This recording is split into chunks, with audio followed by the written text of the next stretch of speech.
Sa unang sandali pa lamang, malinaw na ang laban ng buhay ay hindi patas, ngunit laging may puwang ang katahimikan ng isip. Hindi lahat ng yumayaman ay masuwerte, at hindi lahat ng tahimik ay mahina. May mga taong umaangat dahil sa ugaling hinubog ng panahon at disiplina. Ito ang uri ng lakas na hindi sumisigaw ngunit palaging nananalo. Ang yaman ay hindi lamang pera, kundi kakayahang manatiling matatag sa gitna ng kaguluhan. Maraming abala ang mundo, ngunit iilan lamang ang marunong pumili ng direksyon. Ang tunay na pag-asenso ay nagsisimula sa loob bago ito makita sa labas. Kapag ang kilos ay may prinsipyo, ang resulta ay sumusunod ng kusa. May kasabihan si Marcus Aurelius na nagsasabing ang kaligayahan ng buhay ay nakasalalay sa kalidad ng mga gawain. Ang bawat ugali ay binhi na may kapalit na ani sa tamang oras. Ang disiplina ay hindi parusa, kundi kalayaan na pinili araw-araw. Dito nahihiwalay ang panandaliang ginhawa sa pangmatagalang kaunlaran. Kaibigan at kapatid, muli, inaanyayahan kita na mag-subscribe sa ating channel para lagi kang updated sa mga bagong videos na aking gagawin at paki-share na din ito sa iyong mga kaibigan at tayo nang baguhin ang pananaw natin sa buhay. Ang kaalaman ay mas nagiging makapangyarihan kapag ito ay naibabahagi. Ang paglago ay mas mabilis kapag sabay-sabay. Ang komunidad na may malinaw na layunin ay bihirang mabigo. Sa video na ito, hindi pangako ang ihahain kundi katotohanang nasubok ng panahon. 7 ugali ang bubuksan na may kakayahang baguhin ang direksyon ng buhay. Hindi ito mabilis na solusyon kundi matibay na pundasyon. Kung handa ang loob na humarap sa sarili, ang pag-asenso ay nagiging hindi maiiwasan. Ugali number 1, tahimik ngunit matibay na disiplina sa sarili. Ito ang kakayahang kumilos ng tama kahit walang nakakakita. Hindi ito umaasa sa emosyon kundi sa malinaw na paninindigan. Ito ay pinipili araw-araw sa maliliit na kilos na madalas binabaliwala. Dito unti-unting nabubuo ang pundasyon ng tunay na pag-asenso. Ang ugaling ito ay nagsisimula sa loob bago pa man ito makita sa labas. Ang disiplina ay pagpili ng mahirap ngayon upang maging magaan ang bukas. Ito ay hindi laban sa sarili kundi pakikipag-ayos sa mas mataas na layunin. Ang taong may disiplina ay hindi inaakay ng tukso at padalos-dalos na galaw. May malinaw siyang hangganan sa oras, lakas at atensyon. Sa ugaling ito, nagsisimulang magkaroon ng kontrol ang direksyon ng buhay.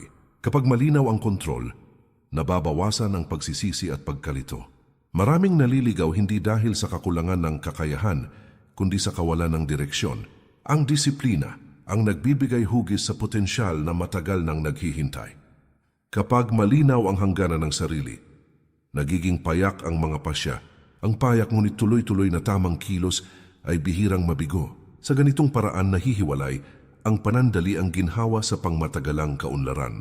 Dito makikita kung sino ang handang maghintay para sa mas malaking bunga. May aral ang mga Stoic na ang tunay na lakas ay ang pamamahala sa sariling kilos.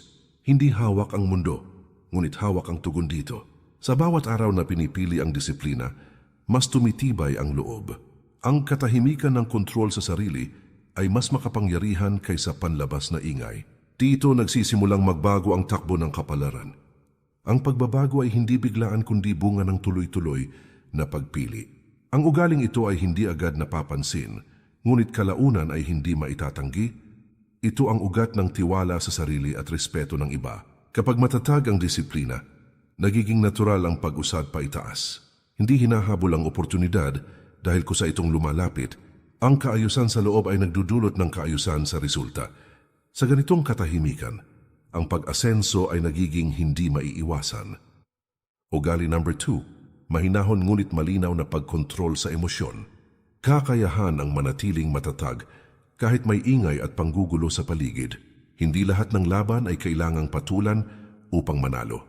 Ang taong marunong magpigil ay bihirang magkamali sa mahahalagang sandali. Sa katahimikan ng emosyon, lumilinaw ang tamang hakbang. Dito nagsisimulang umangat ang antas ng pag-iisip at kilos.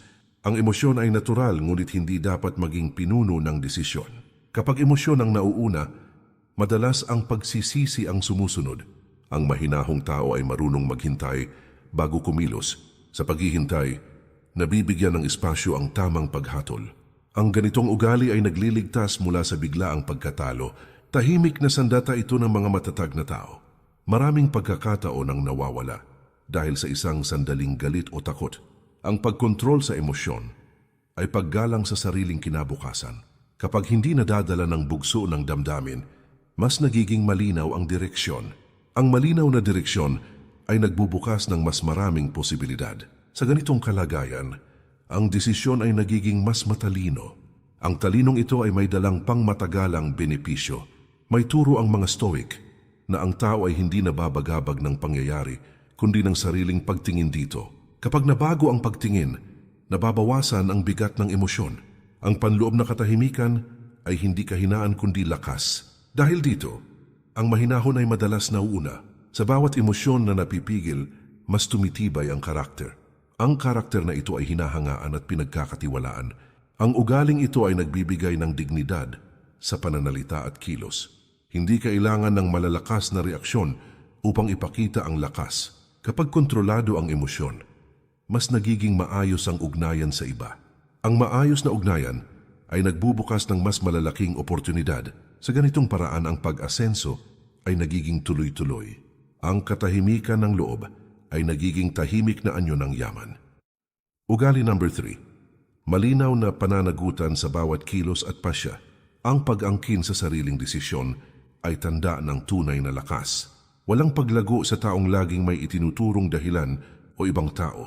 Ang pananagutan ay pagharap sa resulta ng walang reklamo. Sa ganitong asal nagsisimulang tumibay ang kredibilidad ng isang tao. Ang kredibilidad ang tahimik na puhunan sa pangmatagalang pag-asenso. Kapag inaako ang pagkakamali, mas mabilis dumarating ang pagkatuto. Ang pagkatuto ay hindi nanggagaling sa tagumpay, kundi sa tapat na pagsusuri. Ang taong may pananagutan ay hindi natatakot sa pagkukulang. Sa halip, ginagamit niya ang bawat pagkukulang bilang gabay. Ang ganitong ugali ay bihirang makita ngunit madaling mapansin. Dito nahihiwalay ang palusot sa tunay na pag-unlad. Maraming oportunidad ang nagbubukas sa taong mapagkakatiwalaan. Ang tiwala ay hindi hinihingi kundi pinatutunayan sa kilos. Kapag malinaw ang pananagutan, nagiging matatag ang reputasyon. Ang matatag na reputasyon ay mas mahalaga kaysa panandali ang papuri. Sa mundo ng pagkakataon, mas pinipili ang maaasahan kaysa magaling lamang. Ang ganitong uri ng tao ay palaging may lugar sa mesa. May aral ang mga Stoic na ang kapangyarihan ay nagsisimula sa pag-angkin sa sarili. Hindi maitatama ang hindi inaamin. Kapag inaako ang papel sa bawat resulta, nawawala ang takot sa pagkabigo. Ang pagkawala ng takot ay nagbibigay laya sa tamang pagkilos. Sa ganitong kalagayan, ang loob ay nagiging payapa. Ang payapang loob ay malinaw mag-isip sa gitna ng hamon. Ang ugaling ito ay nagbubunga ng respeto mula sa sarili at sa iba. Walang saysay ang yaman kung walang dignidad ang pagkatao. Kapag buo ang pananagutan, nagiging buo rin ang direksyon. Ang direksyong may integridad ay bihirang humantong sa pagkasira. Sa tahimik na pagtanggap ng responsibilidad, unti-unting lumalawak ang impluensya. Doon nagsisimula ang tunay at pangmatagalang pag-asenso. Ugali number 4. Tahimik ngunit tuloy-tuloy na pagpapabuti ng sarili. Ang pag-unlad ay hindi bigla ang pagbabago, kundi araw-araw na pag-ayos. Mas mahalaga ang maliliit na hakbang na paulit-ulit kaysa malalaking pangako.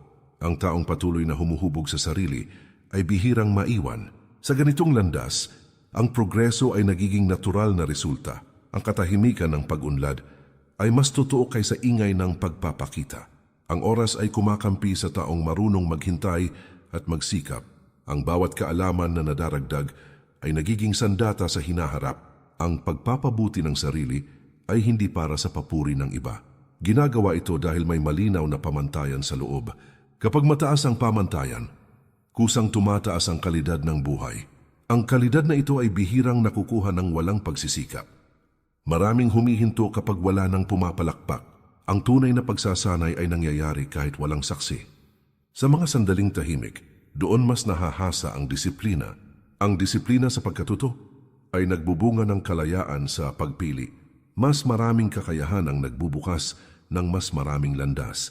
Ang mga landas na ito ay may dalang mas matatag na oportunidad.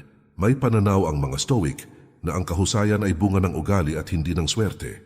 Ang araw-araw na pagsisikap ay mas mahalaga kaysa bihirang inspirasyon. Kapag patuloy ang paghubog sa sarili, nababawasan ang takot sa hinaharap. Ang kakayahanang nagiging sandigan sa oras ng pagsubok. Sa ganitong katatagan, nagiging mahinahon ang pagharap sa hamon. Ang kahinahunan ay nagbubunga ng malinaw na pasya. Ang ugaling ito ay dahan-dahan ngunit malalim ang epekto. Hindi agad napapansin ngunit kalaunan ay hinahanap-hanap. Kapag mahusay ang sarili, hindi kailangang magpaliwanag ng halaga. Ang resulta ang kusang nagsasalita. Sa tuloy-tuloy na pag-unlad, lumalawak ang tiwala ng mundo. Doon nagiging tahimik ngunit matibay ang pag-asenso. Ugali number 5, matalinong pamamahala sa oras at lakas. Ang oras ay hindi nadadagdagan, kaya ang paggamit nito ang tunay na sukatan. Hindi lahat ng abala ay mahalaga, at hindi lahat ng mahalaga ay maingay.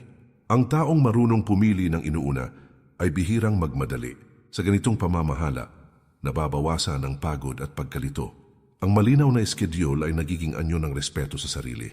Ang lakas ay dapat inilalagay sa may kabuluhan na gawain. Ang sobrang pagkalat ng atensyon ay nagbubunga ng kaunting resulta. Mas mainam ang kaunting gawain na may lalim kaysa marami na walang saysay. Kapag alam ang hangganan, mas tumitibay ang konsentrasyon. Ang konsentrasyon ay nagbubukas ng mataas na kalidad ng output. Ang kalidad na ito ang hinahanap ng mundo. Maraming napapagod hindi dahil sa dami ng trabaho, kundi sa maling prioridad. Ang tamang pamamahala ng oras ay nagbabalik ng enerhiya. Kapag may pahinga sa tamang oras, mas tumatalas ang pag-iisip. Ang malinaw na pag-iisip ay nagbubunga ng mas maayos na pasya. Ang maayos na pasya ay nagliligtas sa oras at yaman. Sa ganitong ikot, nagiging disiplinado ang pag-usad. May aral ang mga Stoic na ang buhay ay maikli kaya dapat ilaan sa may halaga. Ang pagsayang ng oras ay pagsayang ng pagkakataon na hindi nababalik. Kapag sinadya ang bawat oras, nagiging makabuluhan ang araw. Ang makabuluhang araw ay nagiging makabuluhang taon. Sa ganitong pananaw nawawala ang pagkaatat. Ang katahimikan ng malinaw na schedule ay nagbibigay lakas ng loob. Ang ugaling ito ay nagbubukas ng espasyo para sa mas mahalagang bagay. Hindi kailangang punuin ang araw upang masabing produktibo. Kapag may kontrol sa oras at lakas, nagiging balanse ang buhay. Ang balanseng buhay ay mas matibay sa harap ng pagsubok. Sa ganitong ayos, ang pag-asenso ay nagiging tuloy-tuloy. Ang oras ay nagiging kakampi at hindi kalaban. Ugali number 6, kakayahang maghintay at unahin ang pangmatagalang kapalit. Ang tunay na lakas ay makikita sa kakayahang tumanggi sa panandaliang aliw. Hindi lahat ng mabilis ay tama at hindi lahat ng mabagal ay talo. Ang taong marunong maghintay ay bihirang magsisi. Sa ganitong pag-uugali nahuhubog ang matibay na direksyon ng buhay. Ang paghihintay na may layunin ay anyo ng katalinuhan. Maraming nawawala sa landas dahil sa paghabol sa agarang ginhawa. Ang panandaliang saya ay madalas may kapalit na pangmatagalang bigat. Ang kakayahang magpigil ay proteksyon laban sa maling pasya. Kapag malinaw ang hinaharap na hinahangad, mas madali ang pagtanggi sa tukso. Ang pagtangging ito ay nagiging puhunan sa mas malaking gantimpala. Dito nagsisimulang maging maingat ang bawat hakbang. Ang pasensya ay hindi kahinaan kundi disiplina ng isipan. Ang taong may pasensya ay marunong magtanim bago umani. Sa bawat araw na hindi sumusuko, mas lumalalim ang pundasyon. Ang malalim na pundasyon ay hindi basta nabubuwag ng unos. Sa ganitong tibay, nagiging kalmado ang pagharap sa hamon. Ang kalmadong pagharap ay nagbubukas ng mas malinaw na landas. May turo ang mga Stoic na mas mahalaga ang kontrol sa pagnanasa kaysa kontrol sa mundo. Kapag tahimik ang pagnanasa, nagiging malinaw ang paghatol. Ang malinaw na paghatol ay nagliligtas mula sa padalos-dalos na hakbang. Sa pagpigil ng sarili, mas nagiging malaya ang loob. Ang kalayaang ito ay hindi nakikita, ngunit nararamdaman. Dito umuusbong ang tunay na kapanatagan. Ang ugaling ito ay nagbubunga ng tiwala sa proseso ng buhay. Hindi minamadali ang resulta dahil nauunawaan ang halaga ng oras kapag handang maghintay. Mas handang humawak ng mas malaking responsibilidad. Ang responsibilidad na ito ay kadalasang may dalang mas malaking gantimpala. Sa tahimik na pasensya, dumarating ang tamang panahon. Doon nagiging ganap ang pag-asenso na may dignidad at lalim. Ugali number 7, tahimik na integridad at paninindigan sa prinsipyo. Ang integridad ay ginagawa kahit may kapalit na pagkawala. Ang taong may prinsipyo ay hindi nagpapalit ng halaga para sa pansamantalang pakinabang. Sa ganitong ugali nagmumula ang tunay na tiwala ng mundo. Ang tiwala ay mas mahalaga kaysa anumang mabilis na tagumpay. Dito nagsisimulang maging matibay ang pangmatagalang pag-asenso. Ang paninindigan ay hindi ingay kundi consistent na kilos. Hindi kailangang ipakita ang tama dahil kusa itong lumilitaw sa gawa. Kapag malinaw ang prinsipyo, nagiging simple ang mga desisyon. Ang simpleng desisyon ay nagbabawas ng pagkalito at pagsisisi. Sa ganitong kalinawan, nagiging maayos ang direksyon ng buhay. Ang ayos na direksyon ay bihirang humantong sa pagsisisi. Maraming nasisira hindi dahil sa kakulangan ng kakayahan, kundi sa kawalan ng integridad. Ang integridad ang nagiging bantay sa oras ng tukso. Kapag matibay ang paninindigan, hindi kailangang magpaliwanag ng pagkatao. Ang reputasyon ay kusang nabubuo sa mahabang panahon. Sa mundo ng oportunidad, ang may prinsipyo ang pinipili. Ang pagpiling ito ay madalas may dalang mas malaking pananagutan. May aral ang mga Stoic na ang dangal ay hindi ibinibigay kundi pinangangalagaan. Kapag buo ang loob, hindi natitinag ng panlabas na presyon. Ang katahimikan ng konsensya ay anyo ng yaman na hindi mananakaw. Sa ganitong katahimikan, nagiging matatag ang paghatol. Ang matatag na paghatol ay nagliligtas sa maling landas. Dito nananatiling buo ang pagkatao sa kabila ng pagsubok. Ang ugaling ito ay nagiiwan ng bakas na hindi nabubura ng panahon. Hindi lahat ng yaman ay nasusukat sa bilang. Ang yaman ng prinsipyo ay nagbubunga ng respeto at impluwensya. Kapag may respeto, mas malawak ang naaabot. Sa tahimik na integridad, nagiging makabuluhan ang tagumpay. Doon nagtatapos ang 7 ugali at nagsisimula ang tunay na pag-asenso. Ang landas ng pag-asenso ay hindi madalian at hindi rin maingay. Nabubuo ito sa mga ugaling pinipili kahit walang pumapalakpak. Ang tunay na yaman ay bunga ng katahimikan ng loob at tibay ng prinsipyo. Kapag maayos ang sarili, kusang sumusunod ang resulta. Doon nagiging malinaw na ang tagumpay ay hindi hinahabol kundi hinahanda. Ang 7 ugaling ito ay hindi pang isang araw na gawain. Mga haligi ang mga ito na dapat patibayin sa paglipas ng panahon. Sa bawat araw na pinipili ang disiplina at dignidad, mas lumalalim ang pundasyon. Ang malalim na pundasyon ay hindi basta ginuguho ng pagsubok. Sa ganitong tibay, nagiging kalmado ang pagharap sa kinabukasan. May paalala ang Stoic na ang tunay na kapangyarihan ay ang pamumuhay ayon sa tama. Kapag tahimik ang konsensya, malinaw ang paghatol. Ang malinaw na paghatol ay humahantong sa tamang kilos. Ang tamang kilos ay unti-unting humuhubog ng makabuluhang buhay. Dito nagiging buo ang kahulugan ng pag-asenso. Kaibigan at kapatid, muli, inaanyayahan kita na mag-subscribe sa ating channel para lagi kang updated sa mga bagong videos na aking gagawin at paki-share na din ito sa iyong mga kaibigan at tayo nang baguhin ang pananaw natin sa buhay. Ang kaalaman ay mas nagiging makapangyarihan kapag sabay-sabay na pinauunlad. Ang paglalakbay ay mas matibay kapag may kasamang may parehong direksyon. Sa patuloy na pagpili ng tama, nagiging payapa ang loob. Doon nagtatapos ang video, ngunit nagsisimula ang tunay na gawain sa buhay. Maraming salamat po. Mag-ingat po tayo palagi at kay Lord palagi ang papuri.